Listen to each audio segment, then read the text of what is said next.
Assalamualaikum warahmatullahi wabarakatuh. Perkenalkan, nama saya Rina Sudalawanti. Saya dari kelompok 3 Ilmu Tauhid kelas 1B. Di sini saya akan menjelaskan tentang sifat-sifat Allah.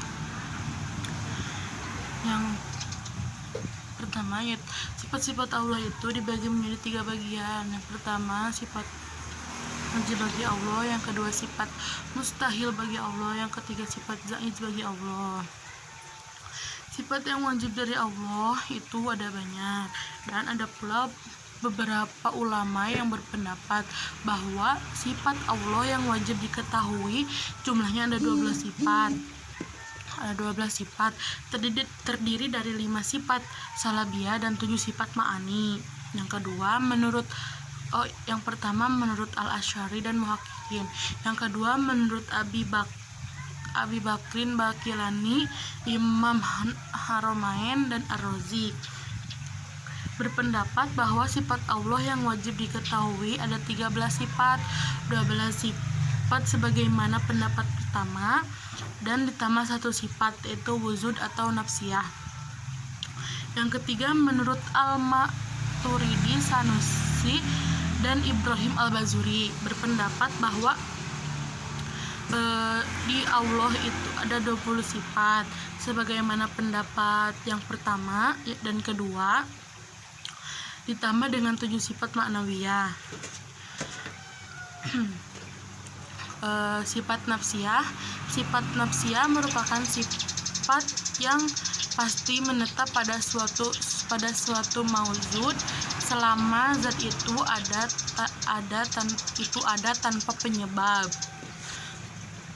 Nah, di antara sifat Allah itu dibagi menjadi ada 4 kan, yaitu nafsiyah, salabiyah, ma'ani dan manawiyah. Nah, dan di sini akan menjelaskan yang pertama yaitu sifat salabiyah. Sifat salabiyah adalah yang berasal dari kata salab, yang artinya mencabut, lalu ditambah yang nisbat, artinya sifat yang mencabut yang tidak layak di Allah. Oleh karena itu sifat salabiyah mencabut data yang mustahil di Allah, maka disebut juga sifat adamiyah, artinya sifat dengan ketidakadaannya seperti arti kidam, tidak ada permulaannya, bako artinya tidak ada yang akhir, dan sebagainya. Nah, sifat-sifat yang termasuk sifat salabiyah itu ada 5, yaitu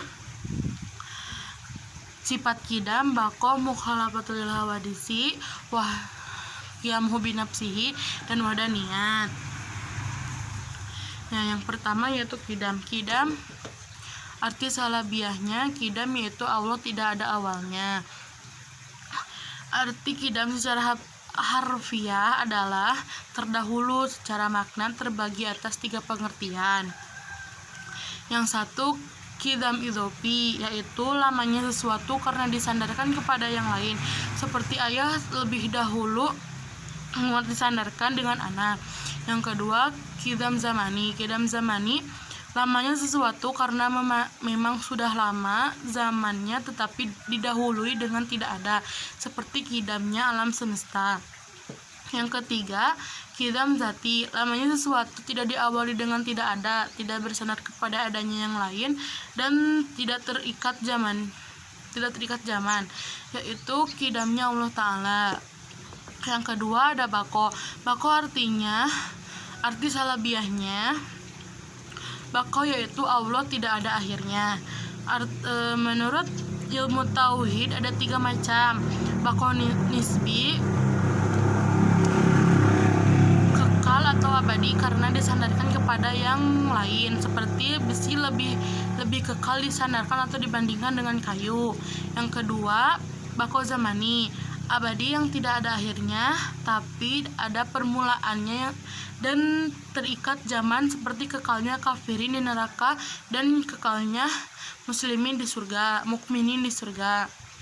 Yang ketiga bako hakiki, kekalnya sesuatu yang tidak ada permulaannya, tidak ada akhir, tidak terikat zaman, bukan karena disandarkan kepada yang lain, yaitu bakonya Allah Subhanahu wa Ta'ala. Yang ketiga ada mukhalafatul lil hawadisi. Mukhalafatul lil hawadisi artinya Allah beda dengan seluruh yang baru, namun makna salabiahnya dari sifat mukhalafah yaitu tidak serupa dengan yang baru.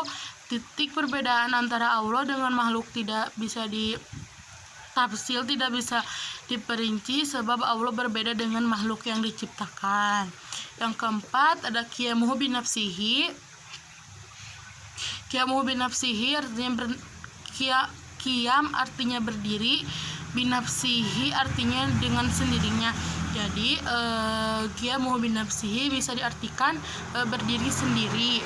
Namun menurut ulama tauhid arti berdiri sendiri itu tidak boleh diartikan gitu, karena arti tersebut memberikan kesan bahwa sesuatu yang tadinya tidak kemudian mendirikannya sendiri untuk berada, yang mana hal tersebut adalah mustahil. Nah, yang kelima ada wahdaniyat. Arti wahdaniyat menurut asal bahasa adalah satu tapi tidak mempunyai bilangan, baik bilangan terpisah atau bilangan pecahan. Namun demikian, untuk memudahkan pengucapan wahdaniyat, kita sebut saja arti salabiyah dari sifat wahdaniyat, yaitu Allah tidak ada bilangannya. Wahdaniyat Allah memiliki tiga makna. Yang pertama, wahdaniyat bizat atau satu zatnya. Yang kedua, wahdaniyat fi sifat atau satu sifatnya. Yang kedua, wahdaniyat fi af'al atau satu pekerjaannya.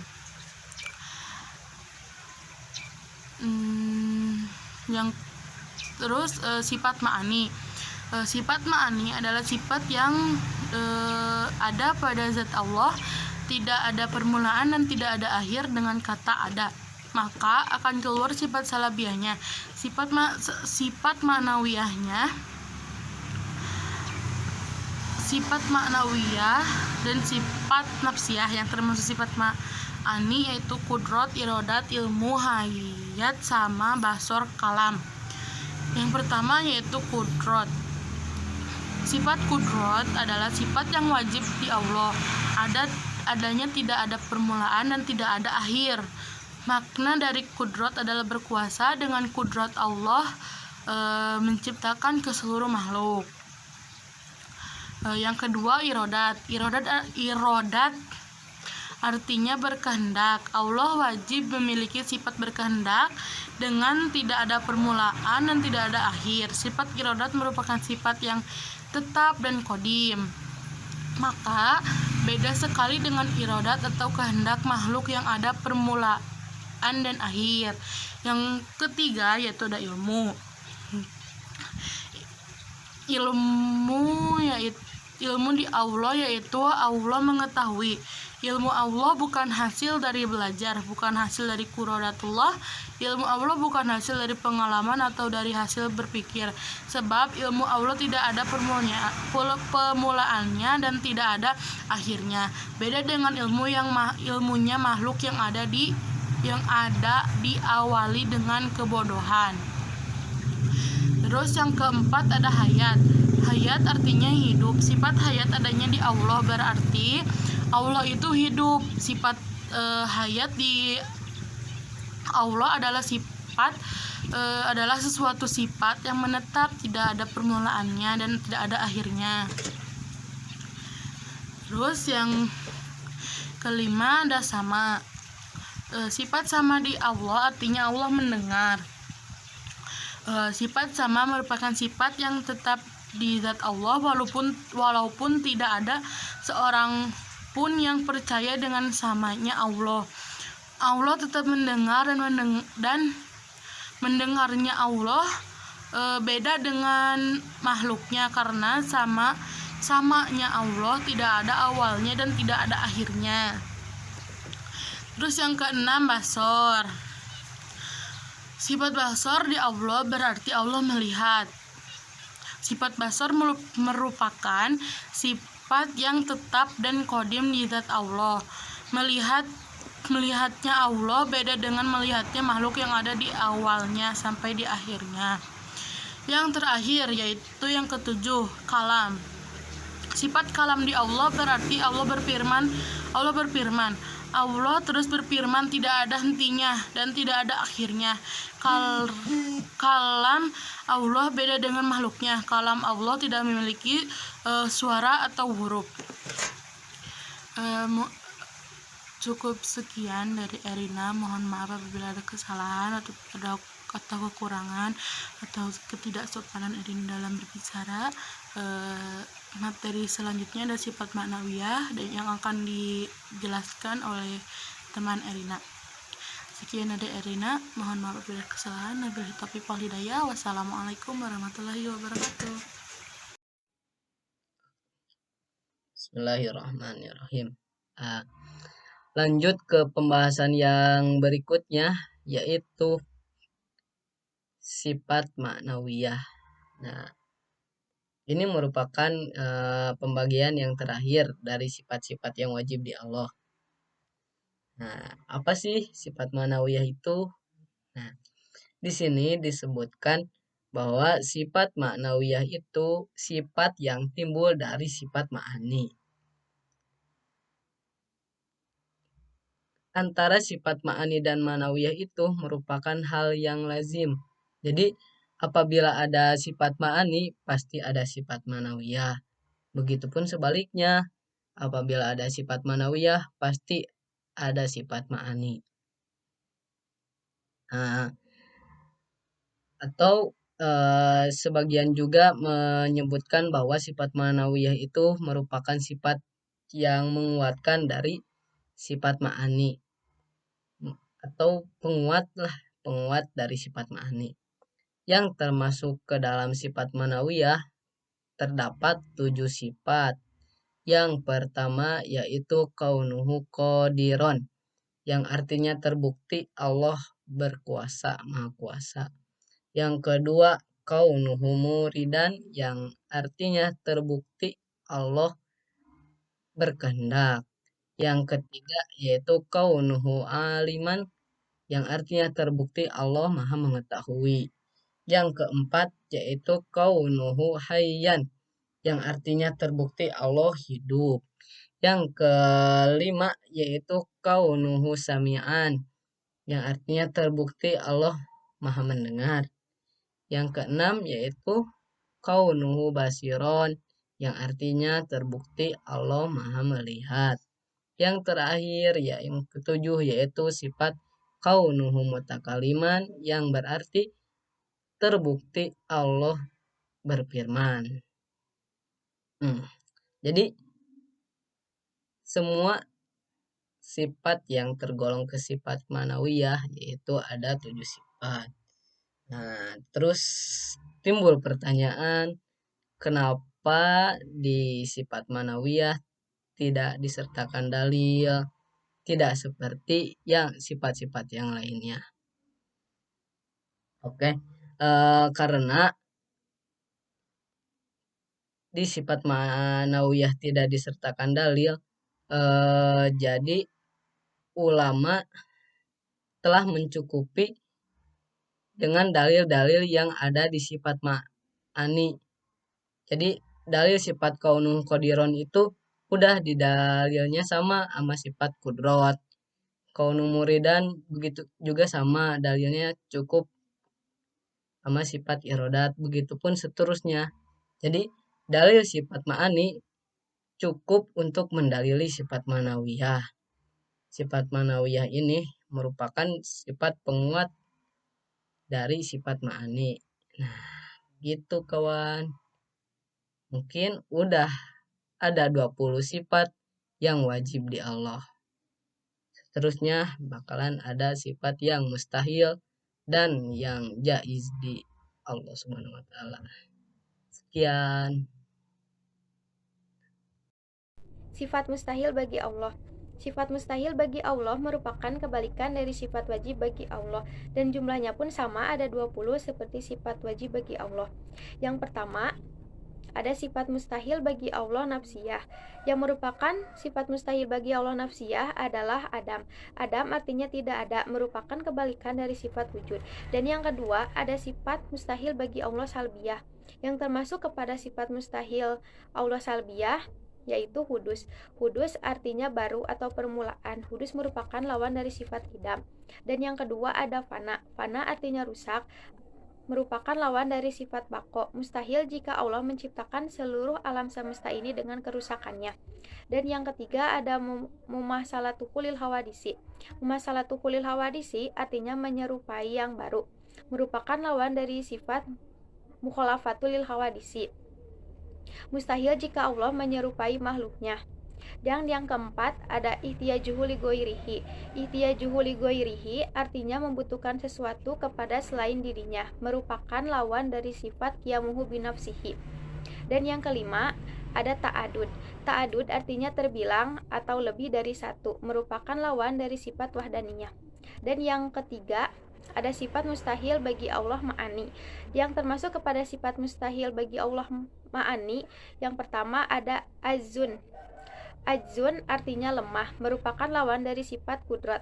Mustahil Allah lemah karena Allah lah yang mempunyai kekuasaan tertinggi di seluruh alam semesta ini. Dan yang kedua ada karohah. Karohah artinya terpaksa, merupakan lawan dari sifat irodat. Jika Allah memiliki sifat karohah, maka tidak mungkin Allah Subhanahu wa Ta'ala menciptakan seluruh alam semesta ini. Dan yang ketiga ada jahlun. Jahlun artinya bodoh, merupakan lawan dari sifat ilmun. Mustahil jika Allah bersifat jahlun, karena Allah mengetahui segala sesuatu yang telah ada di alam semesta ini. Dan yang keempat ada mautun. Mautun artinya mati, merupakan lawan dari sifat wajib, yaitu hayat. Mustahil Allah bersifat mautun, karena jika Allah bersifat mautun, maka seluruh isi alam semesta ini tidak ada. Sifat mustahil Allah ma'ani ada samamun. Nah, samamun ini artinya tuli, yaitu lawan dari sifat sama. Mustahil Allah bersifat samamun, tidak mungkin Allah mendengar semua doa dari seluruh umat yang ada di dunia ini. Nah, selanjutnya ada umyun. Umyun ini artinya buta, merupakan lawan dari sifat basor. Nah, mustahil Allah bersifat umyun ini karena seluruh makhluk hidup diberikan indra melihat, yaitu mata oleh Allah Subhanahu wa Ta'ala. Apalagi Allah yang menciptakan seluruh alam ini, karena Allah Maha melihat. Nah, terakhir yaitu bukmun. Bukmun ini artinya bisu, merupakan lawan dari sifat kalam. Jika Allah bersifat bukmun ini, bagaimana para nabi dapat menerima wahyu dari Allah? Nah, selanjutnya itu ada sifat mustahil Allah ma'nawiyah. 1. Azizan. Nah, arti azizan ini lemah, merupakan lawan dari sifat qadiron. Jika Allah bersifat azizan, tidak mungkin Allah dapat menciptakan seluruh alam ini, dunia ini, dengan sangat indah. Nah, yang kedua mukrohan. Mukrohan ini artinya maha terpaksa, merupakan lawan dari sifat muridan. Nah, jika Allah bersifat muridan, mukrohan, tidak mungkin Allah menciptakan seluruh alam ini. Nah, yang ketiga itu ada jahilan. Nah, jahilan ini artinya maha bodoh, merupakan lawan dari sifat aliman. Mustahil Allah bersifat jahilan ini karena Allah pasti akan mengetahui segala sesuatu yang telah diciptakannya. Nah, yang keempat ada maitan. Maitan ini artinya maha mati, merupakan lawan dari sifat hayyan. Mustahil Allah bersifat maitan karena Allah kekal abadi dan tidak ada awal ataupun akhir. Bahkan Allah tidak pernah tidur. Nah, yang kelima ada as-samu. As-samu ini artinya matuli, lawan dari sifat sami'an. Jika Allah bersifat as-samu, tidak mungkin Allah bisa mendengar semua keluh kesah dan doa setiap umatnya. Nah, selanjutnya ada a'ma. A'ma ini artinya maha buta, lawan dari sifat basiron. Mustahil Allah bersifat a'ma karena Allah mampu melihat sesuatu, baik yang terlihat oleh manusia maupun yang tidak terlihat oleh manusia. Yang ketujuh, yaitu yang terakhir, ada abkam. Abkam ini artinya maha bisu, lawan dari sifat mutakaliman. Jika Allah bisu, tidak mungkin ada kitab yang diwahyukan kepada para nabi ataupun rasul. Nah, yang terakhir itu ada sifat jaiz bagi Allah. Nah, sifat jaiz bagi Allah hanya ada satu, yaitu fi'lu kulli mumkinin au takuhu, yang artinya Allah bisa mengerjakan sesuatu atau meninggalkannya, karena Allah bersifat kudrat dan iradat, sehingga bisa saja bagi Allah untuk meniadakan sesuatu sesuai kehendaknya. Ada dalil yang menyebutkan bahwa Allah mempunyai sifat jaiz, yaitu di Quran Surat Al-Imran ayat 26.